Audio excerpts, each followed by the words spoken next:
You do not need a fancy jig or machine, just good prep, the right leather, and this simple technique. Today I am showing you how to leather wrap your handle the right way. I'm going to be walking you through step by step on exactly how to leather wrap any handle you want. Hey friends, it's Will, welcome back to the channel. Thank you so much for joining me today. So let's start with the leather. Today I'm using a pretty firm, it's really quite firm, and that's for a reason. 1.4 to 1.6 millimeter Italian veg tan. This is from Metropolitan Leather. They sent it over to me, so thank you so much for that. I'll leave a link in the description to them. This leather is thick enough to last, but still have flexibility enough to wrap around the curve of a handle without cracking. If the leather you're using is too thin, soft or stretchy, especially if you're using French pricking irons, this is different if you're using round or hole punch because they put the pressure in a different way, but if you're using French style pricking irons like I am, you'll have the issue of either the tension of those threads when you're pulling them tight being enough to possibly cut the leather, or the leather will stretch as you're tightening it for the same reason, which you obviously do not want. So I do highly recommend you use something a bit firmer for this particular project. This is for anyone from beginner, intermediate or even advanced, and this is something that you can do at home with any leather you buy as long as it is thick and sturdy enough. You want to cut your leather with just the right amount so that when it wraps around the handle it meets in the middle at wherever you decide the top is.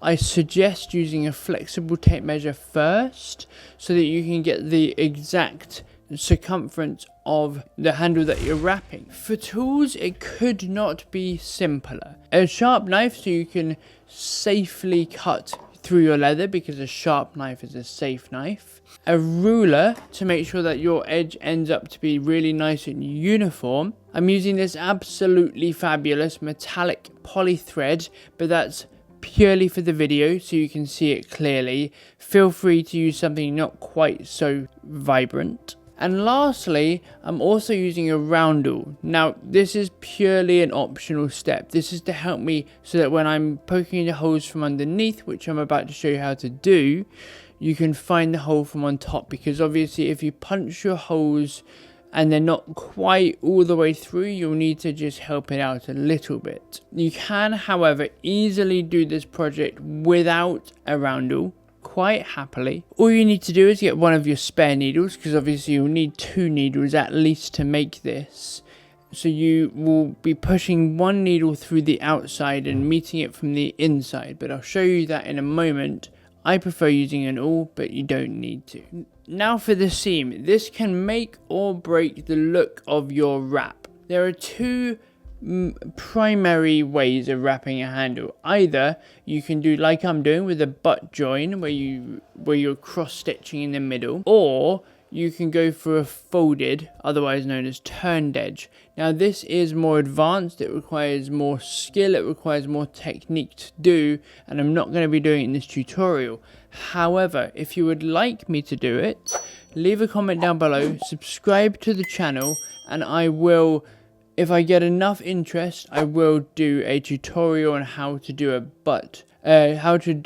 a turned edge wrap on a handle. First thing I do after cutting the leather, I'm creasing it this time, but that's just because I like the look of a creased edge, is mark the stitch line. When you've marked it, you need to make sure that you prick all the way through the leather with your pricking irons or your stitching punches, whatever you want to call them, because you will struggle to do this if you just mark the leather with the irons. So now let's dive in and I'll show you exactly how to leather wrap your handle the easy way, and don't forget to watch to the end because there's a secret surprise on how to finish it with no visible knots at all whatsoever. I've never seen this done before and I'm going to teach you exactly how to do it today.